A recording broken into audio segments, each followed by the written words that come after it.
जो बीमारी पैदा करने वाले बैक्टीरिया, फंगस, वायरस, कीटाणु है उनको कहा गया है जम। क्योंकि जिसके शरीर में घुसता है ना उसका निकाल देता है दम। 4 कथा इसलिए जोड़ा गया ताकि पूरे भारतवर्ष में ये दीपावली के त्योहार फेमस हो जाए। हाँ, फिल्मा खेल। भगवान कृष्ण जब इस धरती पे थे आज से 3500 वर्ष पहले, तो उनकी 2 पत्नियां थी। एक का नाम था रुक्मिणी, दूसरा का क्या नाम था? सत्यभामा। एक का नाम था रुक्मिणी और दूसरा का नाम था सत्यभामा। इसके अलावा 3500 पटरानियां थी। तो सत्यभामा जो थी, तो कहा जाता है कि कृष्ण भगवान भाग कर तो चले गए थे, द्वारिका बसा लिए थे समुद्र में। तो एक बार की घटना है कि नरकासुर नामक एक राक्षस जो है, संजोग से भगवान कृष्ण वहां पे नहीं थे। कहाँ पे? द्वारिका में नहीं थे।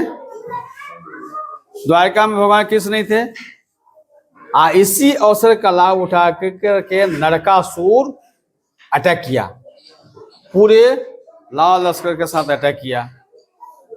सीमा पर पहुंचकर दहाड़ने लगा। अब भगवान कृष्ण द्वारका में थे नहीं, तो वहां भाई कौन रक्षा करेगा? तो सत्यभामा अकेली थी, रुक्मिणी नहीं थी। तो सत्यभामा जो है सो संकल्प ली कि हम नरकासुर के साथ युद्ध करेंगे। आमने सामने की लड़ाई हुई, भयंकर युद्ध हुआ, भयंकर रक्तपात हुआ और लास्ट में नरकासुर मारा गया। और संजोग से वो मरने का दिन था कार्तिक अमावस्या के ठीक एक दिन पहले, 14वें के दिन। जब नरकासुर का वध हुआ तो द्वारका वासी वो जो सत्यभामा को एकदम देवी की तरह पूजा किए, देवी की तरह उनकी पूजा की गई।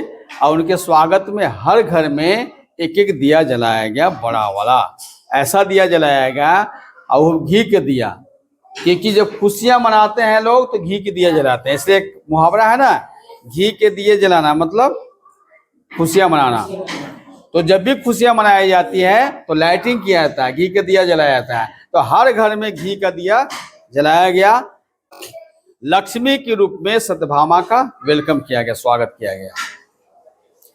तो पश्चिमी क्षेत्र में जहाँ पे 6 ऋतुएं नहीं होती है, वहां पे 14 तारीख को जो दिया जलाता है उसको बोलते हैं, हमारे यहाँ 14 तारीख को जो दिया निकाल जलाते हैं उसको क्या बोलते हैं? जमदेरी कहते हैं, जमदेरी कहते हैं उसको, मुझे।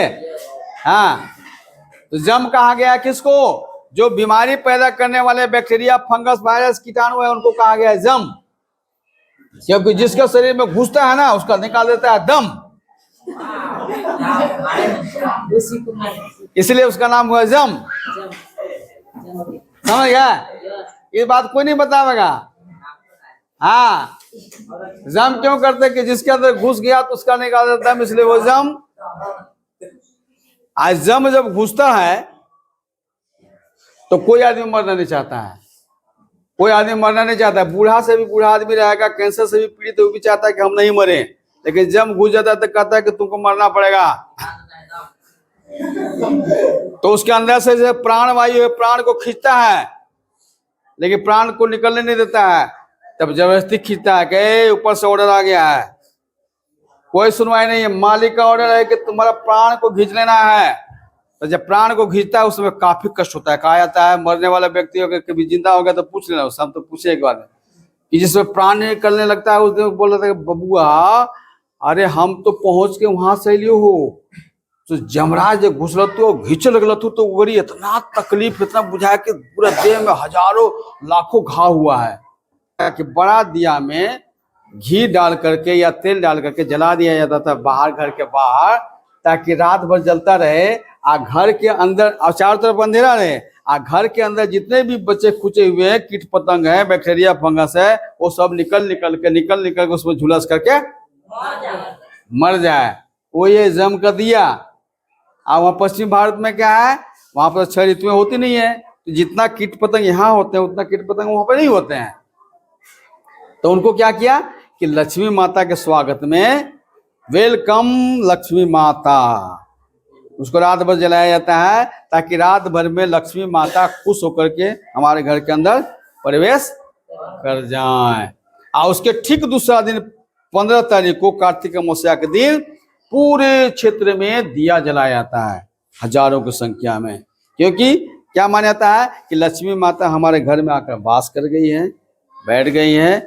अब उनके स्वागत में, विशेष स्वागत में दिवाली बनाया जाता है, दिया जलाया जाता है, और खूब मिठाई खाई जाती है, मिठाई बांटी जाती है, और लक्ष्मी की मूर्ति सजा करके बढ़िया से और खूब पूजा अर्चना किया जाता है। ये हुआ एक कथा।